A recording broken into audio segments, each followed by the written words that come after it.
Corruption is one of the major reasons why Nigeria is still witnessing setbacks in many areas of its development and economic life. It is a great country blessed with abundant natural and human resources, and these resources, if properly harnessed, should make the country's economy stronger than it is today. This is why it is very imperative to look into prevention as another way through which the scourge can be eradicated. Welcome to The Eagle, a weekly program from the EFCC that showcases the activities of the Commission. My name is Aisha Gambari. Imagine a society where everything works. Durable road networks, stable electricity supply, portable water, well-equipped and functional healthcare facilities, quality education for all, affordable housing schemes, social security benefits, job creation, and a lot more that makes life comfortable to live. That is an ideal society. We can only achieve these if we all play our part. Say no to corruption to enjoy these benefits. Kill corruption to save Nigeria. This message is from the Economic and Financial Crimes Commission, EFCC. We begin the program this week with a special report on value reorientation as a viable tool in the corruption prevention mandate of the EFCC. It has been observed that despite measures put in place to check the menace, including the establishment of extant laws and the prescription of several punishments, the increasing rates of corruption incidences in our society is alarming as the perpetrators have become largely unrepentant. In our first report for today, we take a look at corruption prevention using the value system. Can this play a role in this regard? And since moral values begins from homes, does the family have a role to play in this circumstance? Let's take a look at the reports compiled by Aisha Mohammed, which seeks to provide answers to these questions and many more. Please stay tuned. According to an online article by essaylibrary.com, incorporating the moral value of honesty in your life makes you trustworthy. You will have a clear conscience because you can respect yourself. The people that you come in contact with will also be able to count on you to be fair and sincere. Your integrity will allow you to advance in both your personal and professional life. There will always be more opportunities for you to fully experience life when you are an honest person. The issue of integrity brings us to the menace of corruption. A lot of Nigerians are no longer concerned about their integrity, which is evident in the way and manner public funds are being looted for private gains. Corruption, as many will say, is endemic in Nigeria, and many have argued that the endemic poverty and other negative vices witnessed in the country is as a result of corruption, as funds meant to developmental purposes are diverted for private gains. Everywhere you go, the effect of corruption stares at your face.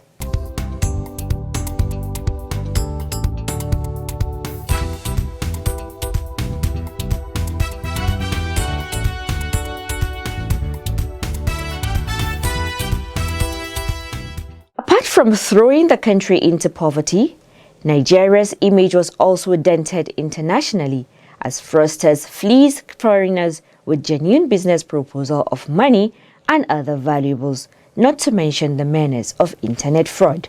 Recognizing these many challenges, the federal government established various agencies to combat corruption, some of which include the Independent Corrupt Practices and Other Related Offences Commission, ICPC, the Economic and Financial Crimes Commission, EFCC, and the Code of Conduct Bureau, CCB, among others, with each having its separate laws. These laws serve as a guiding principle for the agencies and also specify various punishments for offenses committed. But despite the numerous measures taken, many people still engage in corrupt acts, which brings to mind if other measures in addition to the laws can help check the menace in our society. Many have advocated for prevention mechanisms such as sensitization, enlightenment, and value reorientation to be included. Here, the mass media, schools, religious leaders, traditional rulers, and the family unit will be engaged in sensitizing and value reorientation. The Eagle crew were on the streets of Abuja to find out from respondents how viable this mechanism can be in preventing corruption. The parents should teach their children the right thing. First of all, when they send their children to school, they should let them know that they should study and pass their exams by themselves. That whatever they do, they have to earn it on merit. Because I believe some parents are the ones that allow their children to go into all these corrupt practices, malpractices. They even pay the teachers, buy question papers to allow these children to move further, to move to the next level. And these children, they are assimilating all these things, and they know that their parents are doing this for them, and they can continue with it because what your parents is doing and you are doing it, nobody will caution you about it. What I see in these things is all about the family, parents. It's the way you brought up your children that they will also move elsewhere, outside. We parents, we need to impact some things in our children. You need to teach them before any other thing. You're supposed to be the teacher, the real teacher. You have to teach your children what to do and you have to educate them to know the bad and the good thing in our country. I am suggesting that we will start from home, because home is the beginning of the whole thing. If you have a good family value, you will not be involved in a violence. You will not be involved in stealing. But because we have lost our family value, that is why Nigeria is going the way they are going. Just take for instance, in UNN, there is a child who the friends asked him to join an association. They call it one name, but the child came home and told the father, say, my friend asked me to join one association, called the court. But the father, because the child was so close to the father, that was why he's able to disclose to the father. I am now advocating that parents should be close to their children and have time for them. The beginning of the whole destruction in this country started from home, because a lot of parents are not at home. They don't know who associate with their children. They don't know how they go out and how they come in. They don't even know how they eat, because they are looking for material things. They need an orientation from the family, reorientation, and to educate them values, spiritual values, not ordinary moral values alone, spiritual values. And when they know what it takes for a man and a woman to stay as one, centered on God, then their lifestyle will change. They will now think of God first. And when they are thinking of God, they will not be corrupted in their heart. Another thing for this corruption of a thing, if you teach your children how to struggle, how to just don't relent, don't look what other people are doing that is bad, just focus attention on what you are doing. Teaching children how to struggle, maybe after education they will learn, they will do other things to at least to keep life going. The children will not look back. They will know that maybe after secondary school education, either you learn trade or you learn how to sew machine or carpentry work or other things. Be contented with what they have. Children will follow suit. But a situation where you parents are not doing anything, tomorrow you bring this one, children will ask questions. Daddy or mommy, where? You say, don't worry. You have to tell your children where you are getting all those things. It's from my shop, it's from this my workshop, it's from this way, or from a mechanic that we get this one. Children will know that they will have to struggle, fight, learn things so that tomorrow they'll be okay. I think we are the role model to our children. It starts from the mother. Understand? You as a mother, you have to present yourself in a way that the child will not regret it in life. You understand? You inculcate things in the child that are positive. You don't fight in your child's presence. You understand? There's some things you don't say, like making call. You begin to lie, and your child is there watching. Before you know it, he sees it as a normal thing. The future of our country depends upon the moral values imparted in our children when they are young, as the process of learning for a child is not magical. Being future leaders, it is important that we instill a sound base of strong moral values in them, because a lot will depend on them when they grow up. For this reason, some respondents called on parents to be good examples to their words. I think it should be a kind of general sensitization from the family. It should be taught to the children, and then immediately they get to school, because it starts even at the nursery level. You leave your own food, you go to take another person's food. That is corrupt practice. So at that level, it shouldn't be taught as a course, but as a kind of instilling values in children.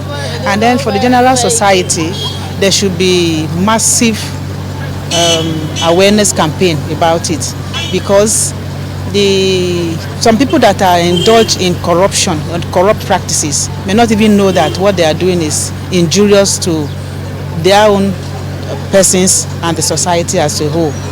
So the government should, through the arms already in place, bring out campaign that will sensitize people on the need to stay away from corrupt practice. If you have your children at home, you need to tell them how to manage the money that you have. That is to be content with what they have. To be content with what they have. They should not spend more than what your parent has at home. Then you show them, you also tell them that anything that they know you're capable of doing for them, they should be contented with it. They should not go outside and be looking at their friends, somebody else outside, that mommy, come and buy this thing for me. I saw these also things in my friend's place, I want to have it. No, you have to teach your children what you can do for them. They should accept you. Anything you can afford to them, they should accept you like that. Children have an immense power of observation, and their feelings are deeply rooted. They always observe their parents at home and their teachers in school. It is important to instill positive moral values in them as they grow, as this will not only shape their present but also their future.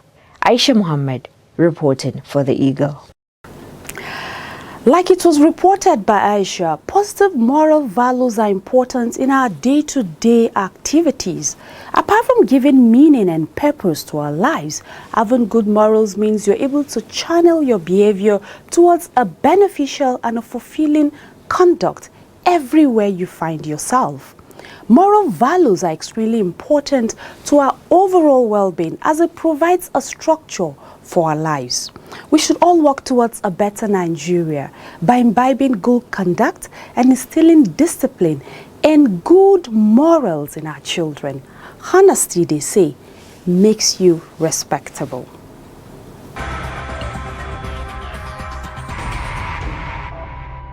You're still watching the program, The Eagle. This program is coming to you from the stables of the Economic and Financial Crimes Commission, EFCC.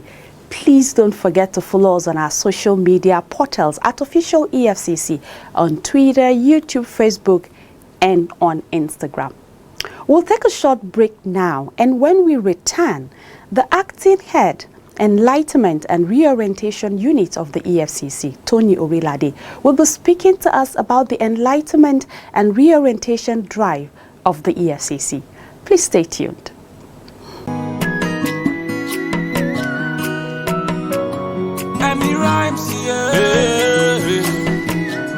Whoa, corruption must to decrease. This is the canker worm disease. When our people people go live in peace. When all this nyama nyama go cease, I can look back when I see. Now here I dey work, and I here I dey chop. Sometimes this my work, it dey very tough, and things go just rough. But that one no mean say I go put my hand inside bad things now. I know say if I put my mind to do this work well, I know say I go make am. I no need put my hand inside bad things. I be mechanical, I dey hustle, and I dey legit. Ni mai sai da kifi ne, ina jajircewa akan nema, ina sana'ata na gaskiya. I be a stylist, mu legit. I'm selling phone accessory, I dey hustle and I dey legit. I'm a sound engineer, I dey hustle and I dey legit. I'm a tailor, I dey hustle and I dey legit. I'm a barber, I dey hustle and I dey legit. I'm a painter, I dey hustle, I dey legit. I'm a fashion designer, I dey hustle and I dey legit. Be proud of your hustle. Be legit. Say no to cybercrime. This message is from the Economic and Financial Crimes Commission, EFCC. Glad to know you're still there. Corruption has been identified as a major impediment militating against Nigeria's development. Indeed, Africa is set to lose about $50 billion annually through illicit financial flows. A sizable fraction of these emanates from Nigeria, which is why the federal government has resolved to fight corruption head-on. The fight is critical, and the decision the administration took at inception was to create a number of initiatives to pilot government's determination to eradicate corruption. To this end, a national anti-corruption strategy was developed, which is a framework for a coordinated approach to the anti-graft war in Nigeria.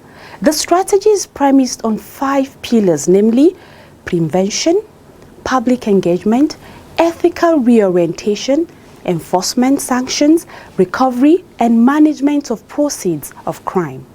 The EFCC keyed into this framework and developed several corruption prevention approaches to usher in a radically improved approach to prevent corruption, one of which is the creation of an enlightenment and reorientation unit.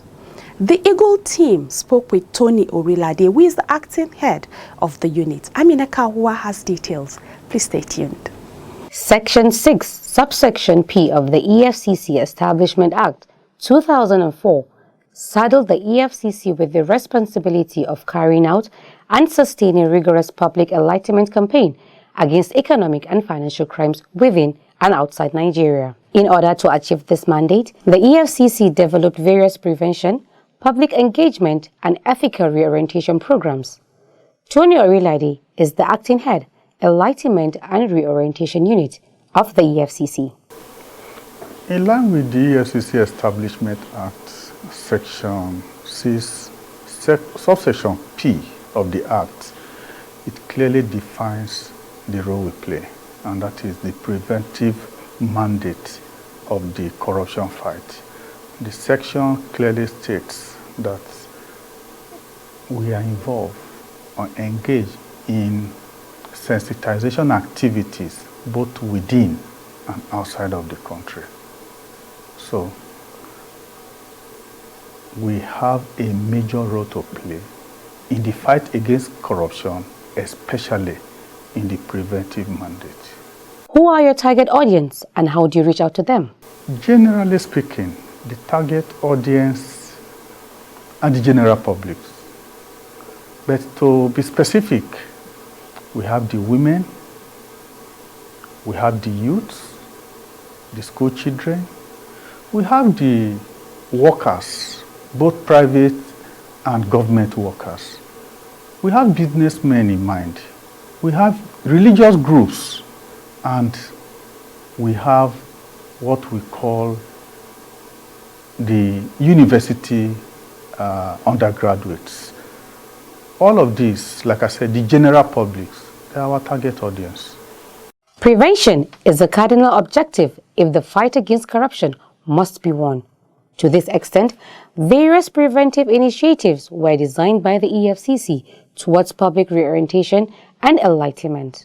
These programs include the Nigerian Women Against Corruption Project, Clean Hands Campaign for Children, the establishment EFCC integrity clubs in primary and secondary schools, and the zero tolerance initiatives in tertiary institutions across the country. Surely we do have specific programs for specific audience. For instance, we have what we call the school initiative, where we have the Integrity Club and the Zero Tolerance Club. Integrity Club for the primary and the secondary school pupils, and the Zero Tolerance Club for the university undergraduates. We have what we call the Women Against Corruption. Women Against Corruption is the program where we collaborate with the women folks in the fight against corruption, because the women, we see them as very cardinal in the fight against corruption. We also deal with religious leaders. The desk, we call it Interfaith Desk. Interfaith Desk is the desk that we interface with Muslims and Christians alike in the fight against corruption. How do you hope to sustain these initiatives, especially the children and the youth programs, since they say catching them young is key? Like I said, we have what we call the Integrity Club, and we have what we call the Zero Tolerance Club. If we are able to get the youth at their tender age, that is catching them young, then we know that more than half of the problem will have been solved. Because whatever they get to know at that tender age is what builds them into adulthood. So we meet with them in their schools. We go to primary schools, we go to secondary schools, where we teach the evil of corruption, where we have made them to form into club, just like you have the Boys Brigade, the Man O' War, the Boy Scout. You also have the Integrity Club, where they discuss corruption and evil of corruption. When they get back home, they will be able to tell their dad, tell their mom, Dad, this is corruption. Dad, we cannot continue as a country with what you are doing. We have built boldness into them. We have built integrity into them. So when they see it, they know it. And we have also told them that when you see something, you say something. Therefore, they are bold. They are not intimidated to see and refuse to talk. And therefore, they are our partners in the fight against corruption. Corruption prevention is largely believed to be a valuable tool in the fight against corruption, which has also been a cardinal point of the United Nations Convention Against Corruption. Chapter 2 of the Convention underlines the need to address the surge by adopting certain measures, which includes adopting effective and coordinated policy against corruption, fair and transparent system of public procurement, strengthening the integrity of the public sector, and lastly, strengthen transparency and public reporting. Section 6, subsection P of the EFCC Establishment Act 2004 also saddled the EFCC with the mandate to carry out and sustain rigorous public and enlightenment campaign against economic and financial crimes within and outside Nigeria. Amina Kauwa, reporting for the Eagle.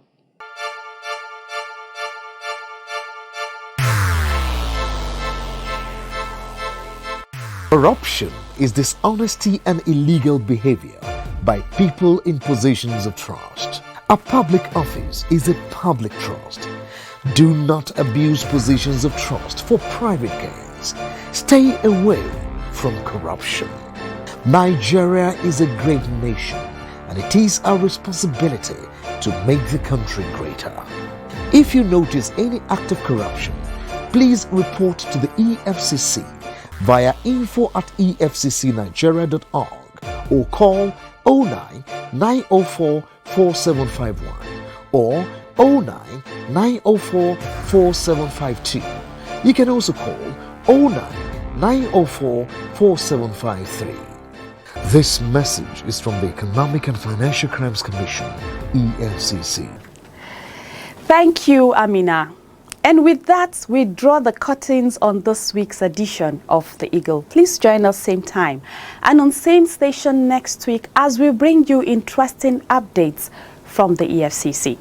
To follow up on other activities of the EFCC, please visit our website at www.efccnigeria.org. Also follow us on our social media platforms at Official EFCC on Twitter, Facebook, YouTube, and of course on Instagram. And for further inquiries, send an email to info@efccnigeria.org or call the EFCC hotline numbers showing on the screen. Please don't forget to wear a face mask and ensure that you maintain social distance. Wash your hands regularly or use hand sanitizers. Together, we can contain the spread of COVID-19. Please stay safe. My name remains Aisha Gambari. Let's do this again next time. Thank you for watching and God bless Nigeria. Bye-bye.